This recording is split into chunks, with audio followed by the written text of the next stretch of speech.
You are Locked On 76ers Postcast, part of Locked On Sports Philadelphia, on the Locked On Podcast Network.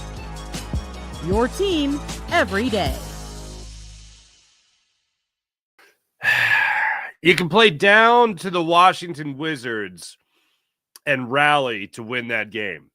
The Washington Wizards, especially without Jordan Poole in that game, without Sadiq Bey in that game, without Malcolm Brogdon in that game, you can be bad for a while. And then, let's be good again. And then you win the game. That's what happens against a team like the Washington Wizards, who, by the way, only had one fewer loss than the Zion Williamson's list New Orleans Pelicans tonight. But you could do that against the Washington Wizards. You can't do that against the New Orleans Pelicans when CJ McCollum is playing. Coming off earlier in the month, a 50-point performance on the 3rd. Has played well against the Sixers in the past, has shot well at the Wells Fargo Center, feels real cozy and comfy, not too far from Lehigh Valley, where, of course, he played his college ball. You can't do that with CJ McCollum because he'll just shoot the lights out. And here's what I was throughout the game, I just felt like, and I describe it in the graphic there, a slow bleed loss. Like there was no quarter where the Sixers were just absolutely dominated and you really felt like, oh, no, you can't keep up with the Pelicans. Every single quarter, the Pelicans would go on like an 8-0 run. Then the Sixers would go on like a 10-0 run. And then the Pelicans would go on like a 6-0 run, a modest 6-0 run, and just reestablish that this was their game. This was their game. It was the Sixers game to lose. It was the Pelicans game to just continuously take control throughout. So it was like a slow bleed. You had little moments where like, oh, Kelly Oubre reverse jam. Oh, Paul George hit a 3. Whoopity-doo.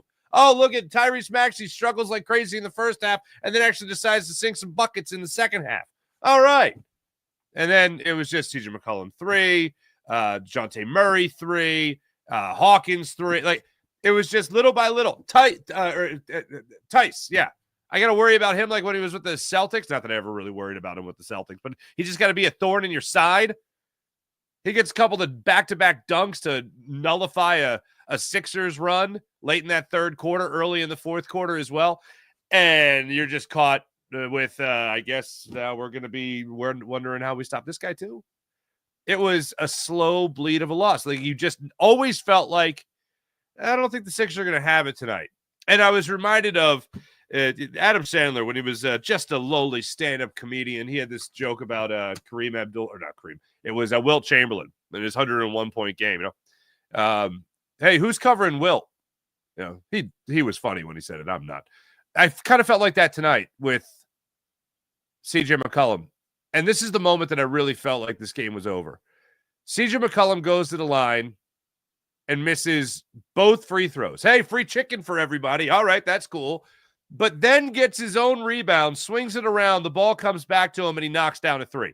That's where I was like, okay, not the Sixers. Definitely not the Sixers. Any thought of hope, any semblance of hope that I thought we were experiencing? Oh, man, that went bye-bye real quick after that. Hey, but anyway, welcome into Locked On Sports Philadelphia, Locked On 76ers Postcast. My name is Mark Farzetta. Make sure you hit like and subscribe on Locked On Sports Philadelphia's YouTube channel, and we'll have lots of fun throughout the year. And don't forget, your favorite podcast now is a newsletter, introducing Locked On 76ers Daily Newsletter, one stop for ultimate team and league coverage delivered right to your inbox. Sign up for free at LockedOnDaily.com. That's LockedOnDaily.com, and start your day with the all-new Locked On 76ers newsletter. And also make sure you're checking out Kayla Santiago, as well as our friend Keith Pompey of Locked On Sports, and also Inquirer.com, who are bringing you your Locked On 76ers daily podcast. Let's get it underway with 3 big things. Number 1, good Lord, there was no stopping CJ McCollum tonight. No stopping him. The only time that he was slowed down just at least a little bit was in that third quarter. And then, in the second quarter. And then in the third quarter, he just picked up from where he left off. You're talking about at the end of that first quarter, it already had 18 points in the game on 6 of 10 shooting, 3 for 4 from beyond the arc, and that helped New Orleans to a 28-24 lead just after the close of the first quarter. Slows down a little bit there in that second quarter with only 5 points. Man, that was terrible. And then in the third quarter comes alive again. And then in the fourth quarter, alive again. And the play that I just referenced, the knockdown 3 after he missed 2 free throws, was when the game was 114-103. McCollum goes to the line, misses both. Ball, he gets his own rebound, swings it around. It finds him on the perimeter, foul line extended. He raises up, and he knocks down another 3. If you look at his numbers, good God. CJ McCollum tonight, 35 minutes played, 13 of 24 from the field, 6 of 11 from beyond the arc, 6 of 11 at the free throw line for 38 points in those 35 minutes. That's a good day at the office, everybody. You might want to guard that guy that could just stick daggers in you throughout the evening. And the Sixers just said, oh, he's open. His last 3, wide open. Don't even bother going out on him. Inexcusable. Maybe a little defense on a guy that could shoot blindfolded and has been doing it in the state of Pennsylvania for good. He's got a history of doing it. Let's just say that, especially just about not even 90 minutes north of Philadelphia. What is it, like an hour? Not even Lehigh Valley. I spent some time up there. I've made that drive once or twice. Traffic probably $1.15. Anyway, so that was bad. CJ McCollum all night long on the Sixers, just taking advantage of them, beating them like they stole something. Not fun. So that's number 1. Number 2, I love Tyrese Maxey. And the Sixers continuously putting Tyrese Maxey in a bad spot with Paul George's struggles. Yeah, but in the second half, he was able to get it going, especially in that fourth quarter. He was able to get it going. No Joel Embiid. Maybe you get him Sunday. Cross your fingers for that. That's good. Maybe you get Joel Embiid back. But Tyrese Maxey is being asked to be the number 1 guy on this team. And the number 1 guy on this team that we've only seen shoot up leaps and bounds year after year after year to the point of actually becoming the league's most improved player and actually achieving the status of all-star. And Tyrese Maxey coming into tonight, and he's only helped his cause, averaging 25 points per game. He's in the top 9 in points per game performances this season, 9th in the league in scoring with his 25.2 points per game, as a matter of fact. 30 points tonight, good. It'll only up that average just a wee bit, but 25 points per game. Of all the players, of the 9 players that Tyrese Maxey is among in the top 9 scorers in the NBA, he has the worst shooting percentage of them all. Now, it's not by much. It's by 2. But that can't happen, especially on nights where you don't have Joel Embiid. On a night where you don't have Joel Embiid, on a night where Paul George is still, look, it seems like every other game he plays, he's getting his legs under him. So that's not a good sign, obviously. But in a game where he's still, going to be getting his legs under him, you can't start out a game 0 for 6 from beyond the arc. You can't start out a game 3 for 10 from the floor. When you look at Tyrese Maxey's game overall, just not even overall yet, but just in that first half, you're talking about he came up with 10 points in that first half, as did Kelly Oubre. That is inexcusable for Tyrese Maxey. And I know you can have off nights. He's had a lot of them.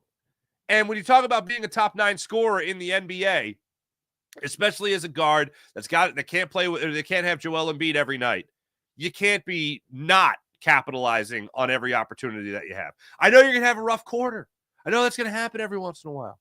But having a rough first half, and then, yes, rallying in the second half is great, and him getting to the 27 points before he threw up that meant-nothing three-pointer that he hit at the end of the game to get the 30 again, fine.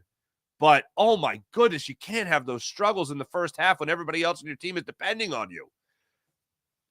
So that's number 2. And I love Tyrese Maxey, but he's got to be better than that. He's got to be better than top 9 in the league in scoring, but of those 9, the worst shooting percentage of them all. Not good. Third, you lost to the Pelicans without Zion Williams. How do you not? How you struggle against the Wizards? And you didn't even have Paul George at the end of that game getting hot. You had Kelly Oubre, thank goodness. But a 7-win Pelican team, shorthanded, and you don't have enough at home on a non-back-to-back night where there's no excuses and you get even one player back, and you're able to get things together for your offense, at least when it comes to Kelly Oubre getting you another 21-point performance, 7 rebounds, provided some good surge throughout this game.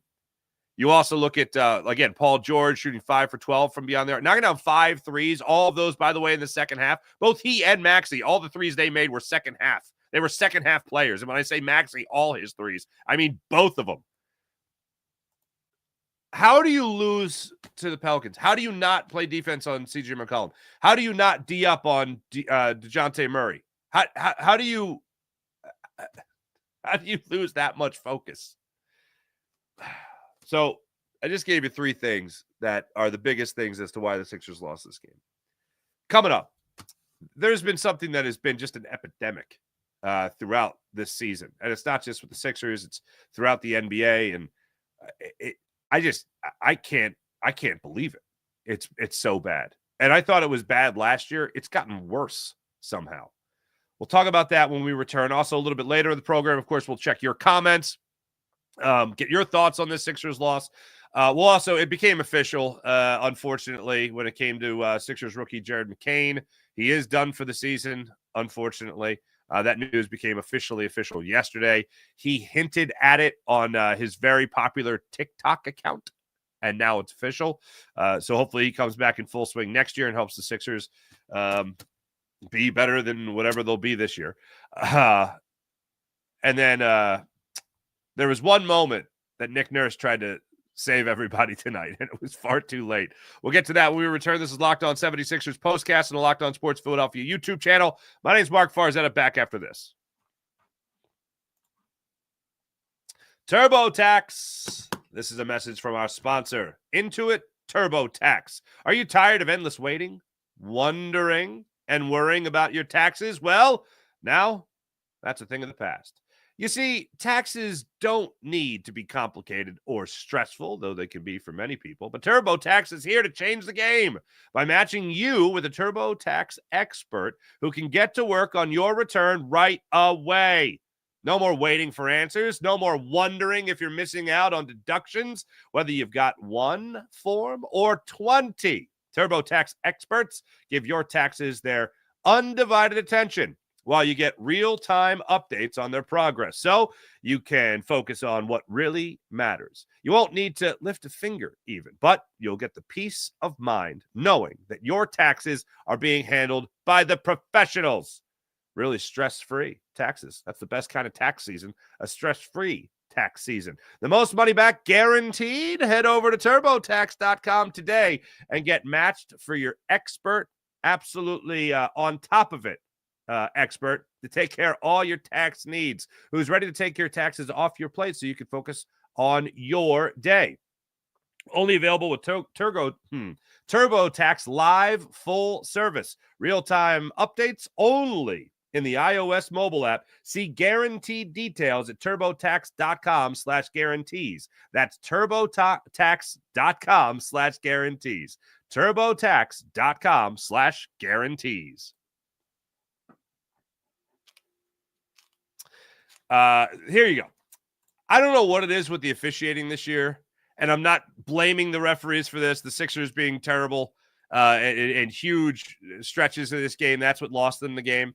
But I don't understand how, for the life of me, against the Wizards, you see Tyrese Maxey get his ball off the backboard and then swatted by Rashawn Holmes, and it's not goaltending when that's a clear goaltend.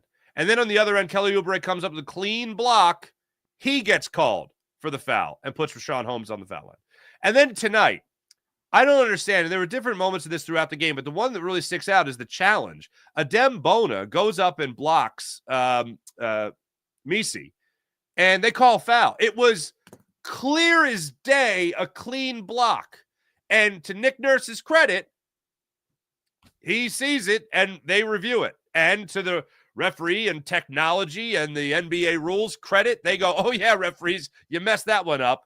So the Sixers win that challenge. Then the next time down the court, they block another shot. I believe it was of Maxey as well. And this time, it's a Dembona down on the blocks with Guerschon Yabusele. A Dembona's playing straight-up basketball. Guerschon Yabusele palms the basketball as Maxey's going up with it, all ball, and gets called with the foul. So now Nick Nurse is given this problem. Do I want to challenge back-to-back plays, essentially, back-to-back possessions? And I think he makes the wise decision and does not, because they could have called, with the body, a Dembona. There was a little bit of contact, but either way, they called the foul on Guerschon Yabusele, who had all ball in that situation. So they would have reviewed it and probably put it on a Dembona, so they would have been wrong 2 times in a row. And then other instances where you see Kelly Oubre's arm in the fourth quarter, early in the fourth quarter, get literally ripped away from the basketball. He throws his hands up in the air. He's looking around. No call. Then you go down the other end, and the most ticky-tack of ticky-tack calls gets made on CJ McCollum, and he goes to the line, and that's when he misses threes, or misses free throws. It is mind-numbing to me that this can just go on in the NBA. Mind-numbing to me. And Nick Nurse, who makes a great, and this is what I was getting to before the break as well, Nick Nurse on the backcourt call. If you're not calling Tyrese Maxey for a foul, and he's now making contact with the basketball, and the ball is being dribbled in the backcourt all of a sudden, when you had already crossed over, and then you back up, if there's no signal to contact was made, Nick Nurse has every right, as much as I'd love for him in that situation. And in that situation, it was 110 to 103. And Nick Nurse goes running up, say, where's the backcourt call? Where's the backcourt call? Referee turns around immediately, bang, hits him with the technical free throw, makes it 111. I think it was to 103 at that point. And then the Sixers, they needed every single point they could get if they even wanted an opportunity or a chance to be in this ball game, or for a chance to win the game, I should say. And that just nullified it. Other than CJ McCollum missing the free throws and then knocking down the three, Nick Nurse adding another point to that total, there was just no hope after it. But it all comes back. Aside from what I highlighted to start the show, 3 things the Sixers did terribly in this game. Maxey's start to the game, Paul George's start to the game, and then CJ McCollum, nobody deciding to D up on him throughout the night. And then just the referees, as a basketball fan, this can't go on. And we went through it all of last year. And now we're going to go through it again. And the other thing is that the Sixers have guys like Ricky Council tonight doing everything he can. And he's getting fouled. He's barely going to the line. I'm seeing guys like a Dembona get hit under the boards. He's not getting any calls as a rookie. Like the guys that are unfortunately trying to do everything for the Sixers, while guys like Paul George have been out. He was in tonight, of course. But guys like Joel Embiid have been out. Andre Drummond has been out. Tyrese Maxey needs a break every once in a while. KJ Martin, who was starting to come on strong, he's now missing time. And all these other guys that are trying to step up for you, they're not going to get the benefit of the doubt when it comes to a call. And then it happened tonight on a DeJounte Murray layup where he's crashing, or he's driving the lane. He's driving in from the wing, and he goes up, misses the shot. There's like 2 downbeats, and then there's the foul call. And I talked to people some years ago where that was the NBA when they were trying to, when I say some years ago, I mean like 3 or 4 years ago, where they talked about that trend kind of being more and more popular in the NBA and how officials were being told if they miss the shot, then it's a foul. But if they make the shot, then it's not that much of a foul because you didn't really interfere all that much. And I'm like, that's ludicrous to me. That's ludicrous. If you go by the textbook definition of a foul, it's physical contact to gain an advantage. So they're saying it's not gaining that much of an advantage. If you made contact, obstruction of or not, it's foul. And they waited for it on that final foul. And it was, I think it was the one on Kelly Oubre. And I'm like, of all the people, you're calling that on Kelly Oubre. Of all the people, the guy who had his arm ripped off, you're going to call the foul on him. Got it. Great. The Sixers have enough of their own problems going on right now where I don't want to be concerned about the officiating in the NBA, but it's going to be a thing. And I feel like in the NBA, it is the worst it has been in years. The last 2 seasons are the 2 seasons that I look back on and go, including this one, excuse me. So this almost half a season. I look back on this year and I look back on last year being like, why are we trending in this horrible direction? We were supposed to be getting it right. Absolutely rough. Just one hell of an evening. One hell of an evening watching this. Coming up, there is one player in particular. I mentioned him already, but he certainly deserves some props. And no, it's not CJ McCollum. I've already tipped my cap to the enemy. But one guy in particular in that second quarter was doing everything he could to keep the Sixers in it. And it was, I think, the best quarter of his professional career. We'll get to that when we return. This is Locked On 76ers Postcast and the Locked On Sports Philadelphia YouTube channel. Let me tell you about the amazing people at Rocket Money. That's right. Did Rocket Money help you find any subscriptions you forgot about or that you were paying for twice? It happens. It happens more than you think. That definitely happened to me. I actually got a call a couple of days ago. I had to change credit cards, and it was like, whoa, I already paid this, but it was being paid on a different card. And I went, whoa, what was going on? It was an old card. They were charging me twice because that's how long I've had the subscription. You know who found it? The great people at Rocket Money.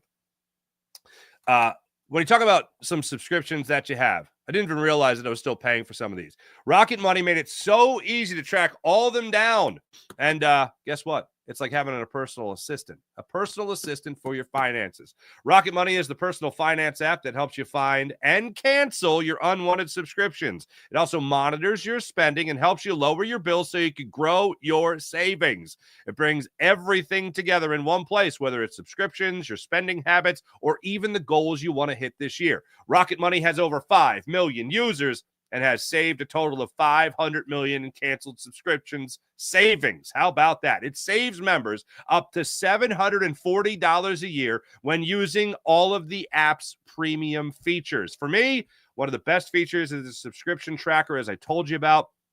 Really helps you limit your subscriptions and cancels the ones that you might have doubled down on by accident. So cancel your unwanted subscriptions and reach your financial goals faster with Rocket Money. Go to rocketmoney.com/lockedon today. That's rocketmoney.com/lockedon today. rocketmoney.com/lockedon. Visit today.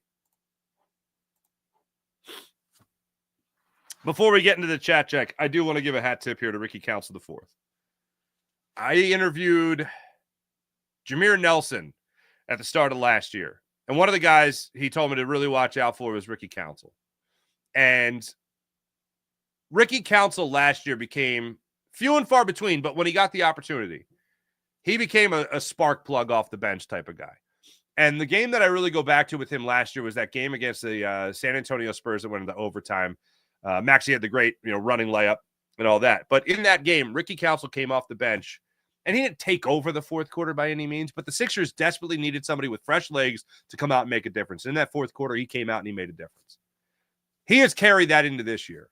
And to see him have the success that he had in tonight's second quarter was fantastic because the Sixers at one point trailed by 10, and that was their largest deficit up until the fourth quarter. So they're trailing by 10, 40-30. All of a sudden, Ricky Council at the 6-minute mark drives the lane, gets a layup, makes it 40-32. Then he knocks out a couple of free throws on the next possession, makes it a 6-point game. Oubre gets a 3. Then Ricky Council comes back, makes it a 10-2 Sixers run with another driving layup, makes it 42-40. He cuts the deficit from 10 to just 2. And then knocks down to 3 to make it 9 points in 6 minutes in that second quarter for Ricky Council. Knocked down that 3 at the 3:30 mark in the second quarter. And then it was 43-42 in favor of the Sixers. Overall tonight, when you look at Ricky Council's numbers, there he is all the way at the bottom of the screen. What he was able to do for the Sixers was 13 points overall. 5 of 7 shooting, knocking down 1 3, and he also went 2 for 2 from the free throw line.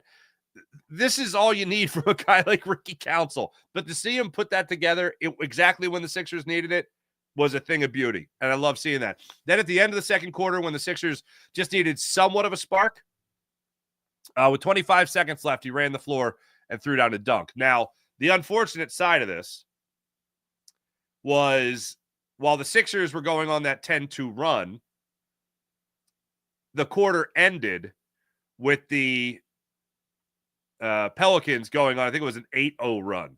So again, it was another reference of the slow bleed tonight.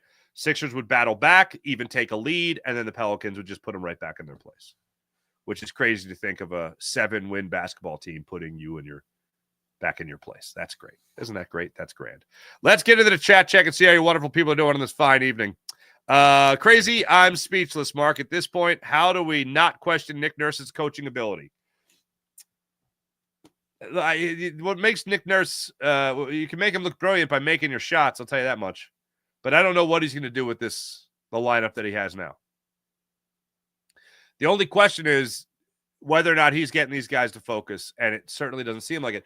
The other crazy thing about this game, like especially at halftime and even after the game, field goal percentage, pretty similar, 48-45 in favor of the Pelicans. 3-point percentage, 45-36 in favor of the Pelicans. So that was a big difference. Free throw percentage, Sixers had the advantage there, 89% to 65%. Rebounds, 2 rebound differential. Assists, Pelicans were swinging that ball around a little bit more than the Sixers, 31-23. Steals were even. Blocks, 4-point differential in favor of, or 4-block differential, 8-4 in favor of the Pelicans. Turnovers, Pelicans had 12 turnovers to the Sixers 9. Fast break points, pretty easy, even. Points in the paint, pretty even. Sixers were called, though, again, 25 fouls on the Sixers. 25 fouls, including 3 technicals. To the Pelicans, 16 fouls, 1 technical.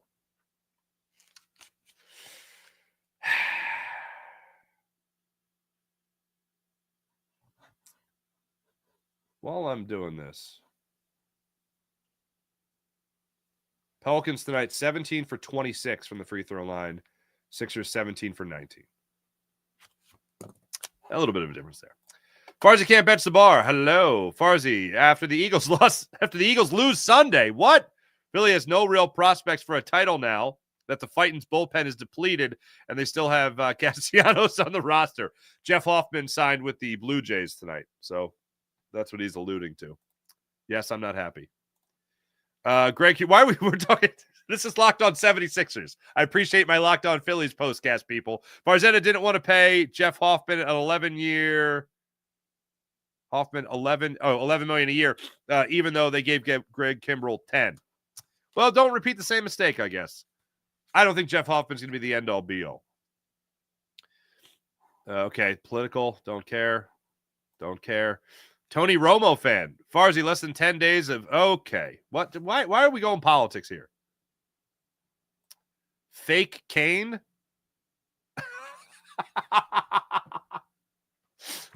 Picking up my man. Sixers are cooked in the East again. Jalen Hurts is not a good passer. Flyers are the Flyers. Phillies lineup is inconsistent. And they're not even playing. Now we're... Oh, boy. You guys had me thinking I logged into the wrong channel for a second. But thanks, everybody in the chat. That was interesting. For the people on Locked On Sports Philadelphia, a lot of that was Philly inside jokes there. All right. Thanks, everybody in the chat. You guys are just lovely, as per usual. All right. We hope that Joel Embiid can get it going come Sunday when the Sixers, after this 123-115 loss to the Pelicans, can get it back together against the Orlando Magic, because now they go back out onto the road to face the 22-18 Orlando Magic. Maybe Joel Embiid will be able to get things underway for himself in that game. That's a 6 o'clock tip-off. There will be no 76ers postcast after that one. So that most likely means the Sixers somehow are going to win that game. Yeah. That's the way it's been going for me this year. Sixers now 15-21 of the season. The Orlando Magic 22-18. That's the way it looks right now. After that, we'll see if Nick Nurse stays true to his word about, keeping Joel Embiid and maybe even Paul George in some back-to-backs, like when they face the Oklahoma City Thunder coming up on Tuesday, and then Wednesday they face the New York Knicks. Both those games are at home. Not a fun run coming up here for the Sixers. Magic, OKC, Knicks, Pacers, Bucks, Pacers in Indiana, then at the Bucks, then at the Nuggets, then host the Cavs. This is not going to be fun, especially if Joel Embiid is not healthy and Tyrese Maxey can't make a shot in the first half. All right. I think I've lost my mind. Thanks for watching. Thanks for listening. You guys are great as per usual. My name is Mark Farzetta. This is Locked On Sports Philadelphia. Locked On 76ers postcast. Appreciate you guys stopping by. Make sure you hit like and subscribe on Locked On Sports Philadelphia. That's Locked On Sports Philadelphia. Coming up tomorrow, Sunday, 4:30. Harry Mays, Jason Martinez will have you covered for Locked On Eagles postcast. So don't miss that right here on the Locked On Sports Philadelphia YouTube channel. Yep. Eagles will be the next thing you guys will talk about here on this channel. So go Birds, hon. I got them winning 27-17 over the Packers. See you guys Tuesday. See you then. Bye.